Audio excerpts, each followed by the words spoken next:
How's it going? Today is, if I'm not mistaken, the 6th of April, and it's about sometime got pulled over because of wind. High winds, actually, 65 miles an hour uh, plus on the wind gust, about 30 mile an hour sustained winds. So, you know, uh, I've got a, what is it, 2,219 mile run that I'm on, and I was only able to get in. Uh, well, of course, I got to do this real quick. Let's see. I got in 291 miles today, coming up from San Antonio. I'm north of, or not, yeah, I'm north of Amarillo in some little town real close to the border of New Mexico and Oklahoma, and the winds are just brutal.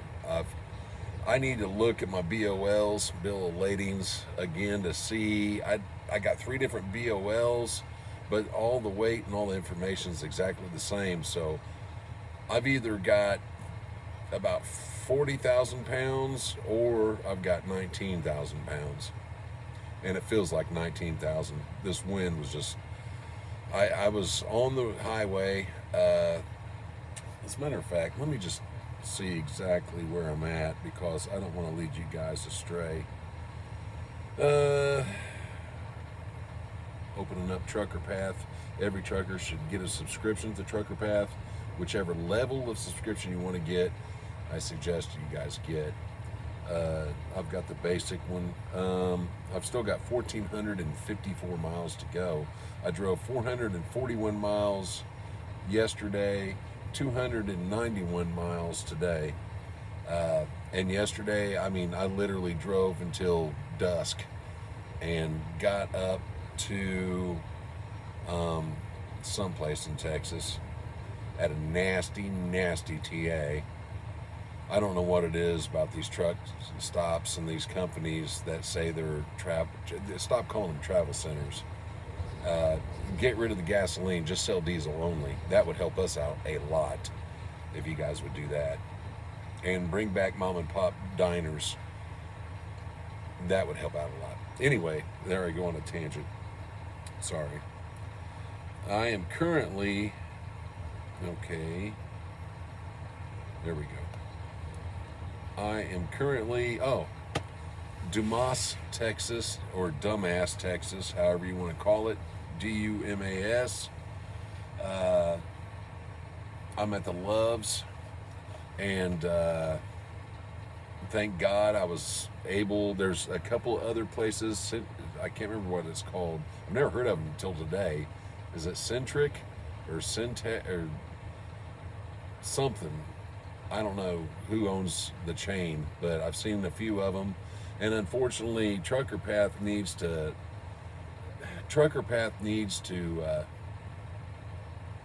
upgrade and update a lot of stuff because there's some areas. Because I was looking on this route that I've got, the company has got me taking state highways almost all the way up to 90 instead of interstates. And I'm sure it's because the company thinks it's going to save money. But the company doesn't know because they don't look. They use a computer algorithm. And of course, Trucker Path doesn't know. But almost every one, especially in Texas, almost every one of the interstates and state highways have road construction. And some of them are closed. And you don't know about a detour until, oh, there it is. And then, holy crap, I hope I get to go down this road without a low bridge being on it and without, some kind of restriction being on it. The company doesn't think about that, and they guarantee customers, oh, yeah, we'll have this load there in 3 days, 2,000-mile run. Even though I think mine's scheduled for 4 days, I think. I picked it up yesterday. My first drop is on Monday, second drop is on Tuesday, but it doesn't factor in 65 mile an hour winds, which I knew about.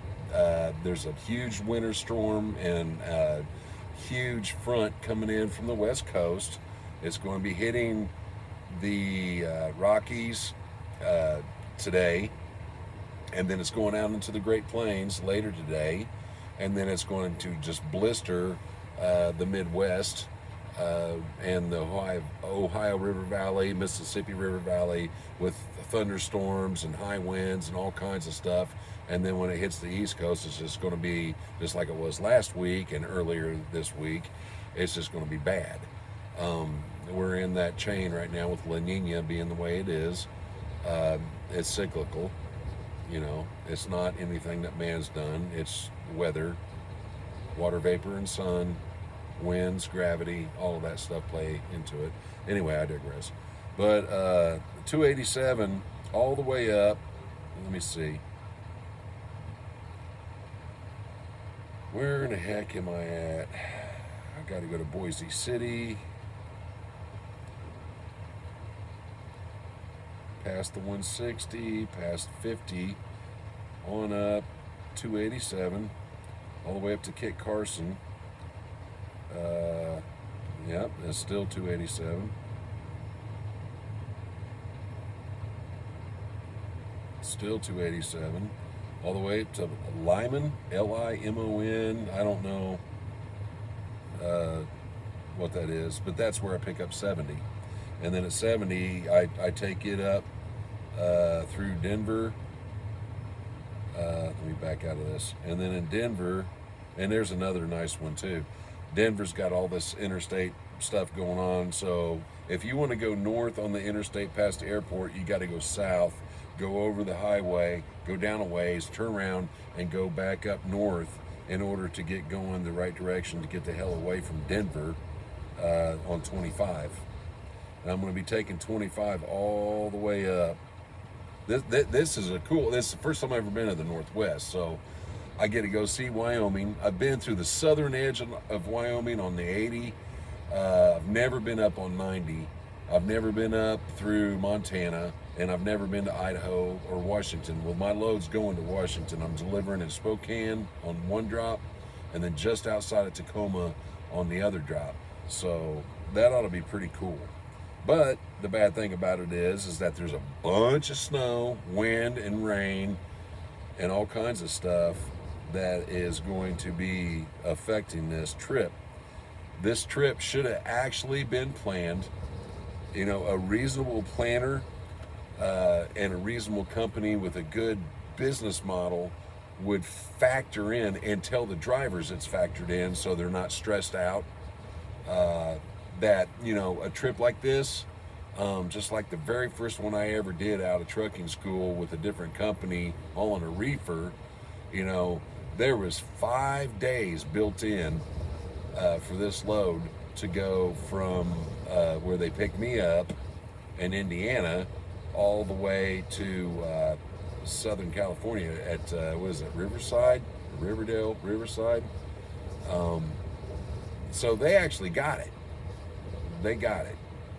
A trip like this, going north to south, paralleling the Rockies, going through the Rockies, coming across the Cascades, a reasonable planner and someone that actually doesn't rely just on computers and gets on down the line and doesn't even worry about that and they go on to the next thing. A reasonable planner and a reasonable outfit would have looked at that. Instead of relying on a computer, they would have a truck driver that is now a DM or a planner planning this stuff. They would have looked at that and they would have been like, yeah, for the cost of the freight and, well, lo and behold, the truck and the trailer. Oh, and don't forget the life of the truck driver. Let's go ahead and throw in another day and a half, maybe two, especially for this time of year, for that trip. And if the customer didn't like that, then guess what? There's a lot of other companies out there that hire people that they don't value that would run that. But, you know, thanks be to God, Knight says, hey, if you don't feel safe, shut it down. And that's exactly what I had to do. It's not that I wanted to. My plan was to be in Colorado at the Loves. It was a 510-mile journey through all of this crap that I'm going through on their back road state highway system that they got factored in.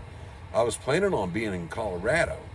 So tomorrow I got to make up the loss of the day and gain what I was going to gain anyway tomorrow, which means somehow I've got to pull at least 650 miles out of my hat to get there.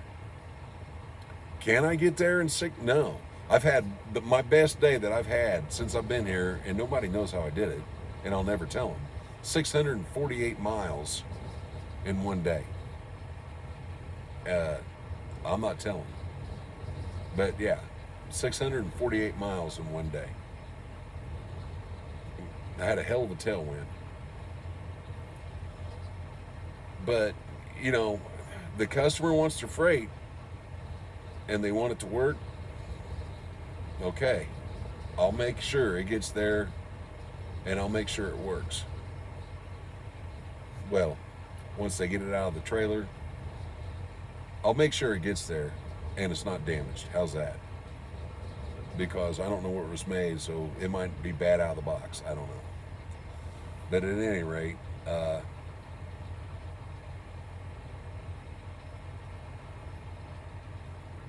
you know, there's some give and take.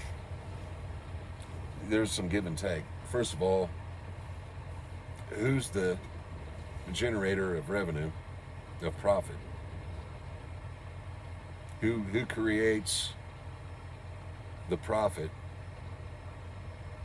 that creates the investment capital that allows for the hiring of the employees to make sure everything runs smoothly? Let's remember that. Who's the true bosses? Who's the true king of the castle? Okay? It's a team effort. Communication is everything in logistics and transportation. Communications is everything. Don't send a text to an individual that's doing 65 miles an hour on an interstate with 65 mile an hour crosswinds, or a guy that's doing 48 on a highway with 65 mile an hour crosswinds or even higher. The gusts are brutal. It's like getting T-boned by another semi. Don't send messages on your little tablet thing. Call them. We have these wonderful things now for all you kids that, you know, think you know better than everybody else. We got these things. I can push a button and I can talk to you and you can tell me, or you can ask me stuff. But don't send me a message when I'm on the interstate, especially right after I leave and I get on the interstate or the highway. Don't be sending messages then. Call, talk. Screw the technology, talk. And that would help out a lot. All these different companies that are out here, we all do the same thing. The only thing that will separate us from our competitor, the only thing, is customer service. So we're either going to be professional, and it comes at a premium. We're going to be safe, that comes at a premium. And we're going to communicate, which is an extreme premium. And you can bill that in, charge that, because after a while they'll come back to you. If you guarantee that communication, if you guarantee the safety and the customer experience, these other carriers, these other shippers and receivers, they'll start looking at you. How do I know this? Well, from years of experience in dealing with quality assurance, customer service, and communication, working in communications, telecommunications. It's universal. Communication is universal. Nothing moves without it. And if the number one revenue generator of your company is not being informed, well informed, articulately informed by a person who actually cares or knows what it is you're going through, or knows what's actually going on in the geographic region that you're working in, there's going to be problems. There's going to be huge problems. That's why a lot of the shippers and receivers have bulletproof glass up now when us drivers have to go in and talk to them to pick up a load or drop off a load, because communication is broke down so much. By the time that load gets there, or that driver gets there to pick up a load, they're so full of anxiety and rage and anger because of all the crap that we have to deal with all the idiots on the streets, and all of the bull crap that we have to go through, the training we have to go through, the federal scrutiny we have to go through to be a professional driver. It vents out sometimes by people that are less scrupulous, and they can't, they deal with emotion rather than intellect. That's why there's bulletproof glass now up in, DM's offices and shippers and receivers and all this other stuff. And some driving companies, from what I've been told and from what I've seen, they have office doors that actually lock to where their own employees can't get in there and talk to a human face to face, because, I don't know, maybe they know why. Maybe they know why they have to put that up there. Maybe it's because of what they're doing, what they're saying, what they're not doing, what they're not saying, that makes them feel a little bit better to come to work every day, to have Kevlar and bulletproof glass and stuff up. When us poor schmoes that are out here on the road, we don't have anything. We're not allowed to protect ourselves. Our trucks are made out of plastic. They get blown around in the wind, although this nice little Peterbilt that's parked next door to me, he hasn't been rocking in the wind. I'm parked, and everything in this truck, including me, is moving back and forth from time to time because the gusts are so bad. The dust storm and the tumbleweeds and the bags of trash and piss bottles floating across the parking lot that are out here because somebody put a whole trash bag of it in the trash bin over there, and the trash bin blew over and it just went across the parking lot. There's a lot of variables, in other words. That's what I'm getting to. There's variables. And you DMs and you planners and you shippers and you receivers and you customers and you manufacturers need to understand that. If you want to be in business, if you want to be profitable, if you want to actually mean something, then you need to mean something. People have a cost benefit, and it's value added, and you need to factor that into your business plan, into your business model. You need to. Every bit of it. We all have families.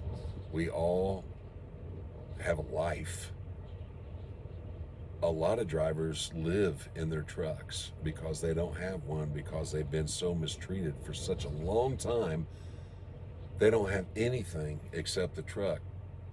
And if they lose their job, or if their health fails so they can't get their CDL re-upped or their medical certificate re-upped or anything like that, guess what? They're going to be living underneath a tarp alongside the railroad tracks or down by the river or under a bridge. Come on, guys. This is America, 21st century. We can do better than this. Politics aside, corporatocracy aside, communicate. Communication is everything. Everything. We all put our pants on the same way every day. Nobody's better than anybody else. If you're a CEO, or if you're the janitor, or if you're the guy picking up the piss bottles in the parking lot out here, we all have a job to do. We all matter. We all matter. And we need to remember that. And we need to show respect and ethics and morality and everything that we do every day, because money is not everything. You're going to find that out real quick. It's not everything, but respect and honor and morality, words can't describe how valuable that is. You guys take care. God bless. I'm sitting here bloviating, stuck at a truck stop. I'm out.